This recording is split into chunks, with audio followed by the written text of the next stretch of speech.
साल 1998 जोधपुर हम साथ साथ हैं मूवी की शूटिंग चल रही थी। इसी दौरान एक ऐसा इंसिडेंट हुआ जिसने बॉलीवुड के सबसे बड़े वाइल्ड लाइफ रिलेटेड केस को जन्म दिया।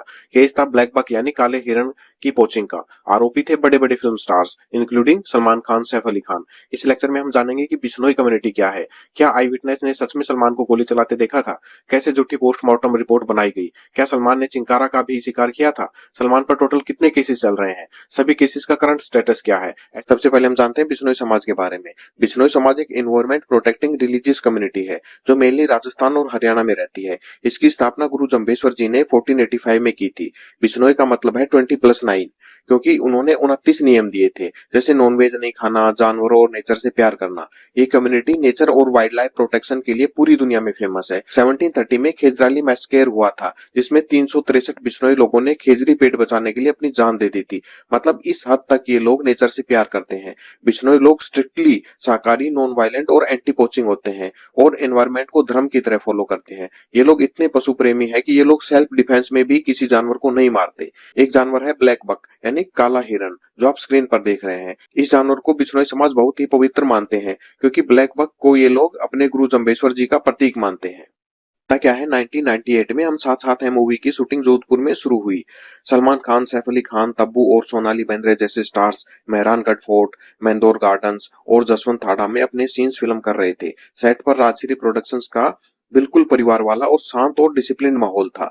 यहाँ तक तो सब ठीक था, लेकिन आरोपों के अकॉर्डिंग एक दिन इस मूवी के कुछ स्टार्स 1 और 2 अक्टूबर की रात में शिकार को निकलते हैं और पहुंच जाते हैं कंकानी गांव के बिश्नोई की ढाणी में, जो एक बिश्नोई समाज का विलेज है। यहाँ ब्लैक बक को बिश्नोई लोग प्यार से प्रिजर्व करके रखते हैं।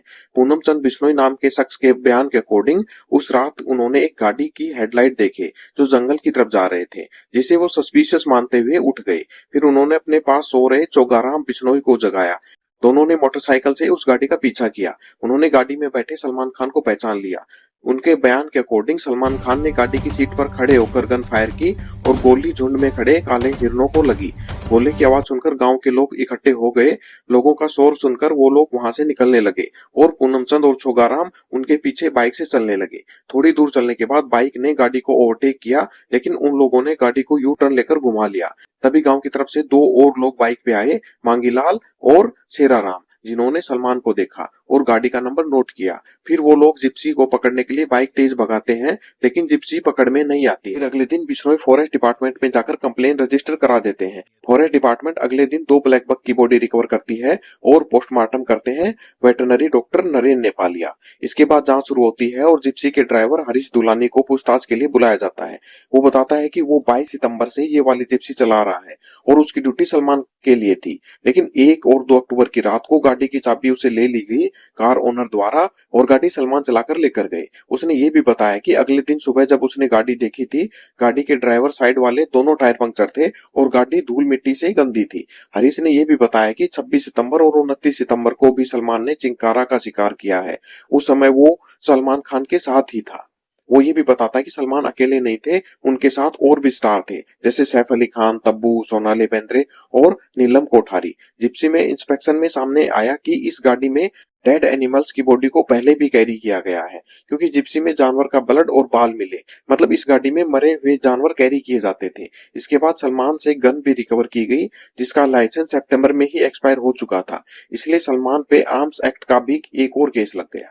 टोटल 4 केसेस लग गए। पहला कंकनी ब्लैक बक पोचिंग केस, दूसरा 26 सितंबर का भवड़ चिंकारा पोचिंग केस और तीसरा 29 सितंबर का घोड़ा फार्म चिंकारा पोचिंग केस और चौथा आर्म्स एक्ट। इसके बाद 9 अक्टूबर 1998 को सलमान खान, सैफ अली खान, सोनाली बेंद्रे, तब्बू और नीलम कोठारी को कस्टडी में लिया गया। चार्जेस लगे वाइल्ड लाइफ प्रोटेक्शन एक्ट 1972 के सेक्शन 51 वाइल्ड लाइफ हंटिंग के लिए सजा है, जिसमें section 9 hunting of protected animals और आईपीसी की 149। हालांकि इनको बेल मिल जाती है। ब्लैक बक एक एंडेंजर्ड प्रजाति है और ये हरियाणा, पंजाब और राजस्थान का स्टेट एनिमल भी है। बाद में इस केस में एक ट्विस्ट आता है, जो veterinary doctor N P Nepalia postmortem report में कहते हैं कि एक ब्लैक बक ओवर ईटिंग से मरा था और दूसरा गड्ढे में गिरने से और डॉग बाइट से। लेकिन इस रिपोर्ट के बाद फॉरेस्ट डिपार्टमेंट ने जांच पड़ताल शुरू की और एक मेडिकल बोर्ड बनाया गया, जिन्होंने दूसरी पोस्टमार्टम रिपोर्ट तैयार की, जिसमें गनशॉट वाउंड्स का पता चला। मतलब ब्लैक बक्स के मरने का रीजन गनशॉट ही था। इसके बाद फॉरेस्ट डिपार्टमेंट ने डॉक्टर नेपालिया के खिलाफ कंप्लेन फाइल की और कहा कि उन्होंने गलत या मिसलीडिंग रिपोर्ट दी और डॉक्टर नेपालिया को सस्पेंड कर दिया गया। पुलिस ने इस कंप्लेंट के बेसिस पर उनके खिलाफ चार्जशीट भी फाइल की। इसके बाद सलमान खान को जुडिशियल कस्टडी में भेज देते हैं, लेकिन उनको 2 दिन में ही बेल मिल जाती है। इसके बाद ट्रायल शुरू हो जाते हैं और बहुत ही स्लोली ये केस आगे बढ़ता है। टोटल 31 विटनेस का बयान लिया गया, जिसमें 4 सबसे मेन थे जो आई विटनेस भी थे। पूनम चंद बिश्नोई, छोगाराम, सेराराम और मांगीलाल। इन लोगों ने सलमान को कोर्ट में आइडेंटिफाई भी किया, लेकिन ये केस बहुत ही धीरे धीरे आगे बढ़ता है और सेशन कोर्ट 2006 में भवट चिंकारा केस में 1 साल और घोड़ा फार्म चिंकारा केस में 5 साल की सजा सलमान खान को सुनाती है। इसके बाद डिफेंस हाई कोर्ट में चला जाता है इस डिसीजन के अगेंस्ट और बेल ग्रांट हो जाती है। फिर साल आता है 2016, जब भवत और घोड़ा फार्म पोचिंग केस, जिसमें आरोप थे कि सलमान ने 2 चिंकारा को मारा है, इसमें सलमान को राजस्थान हाई कोर्ट द्वारा बरी कर दिया जाता है, क्योंकि ये केस बस हरीश दुलानी की स्टेटमेंट पर ही बेस्ड था, बाकी कोई एविडेंस थे नहीं।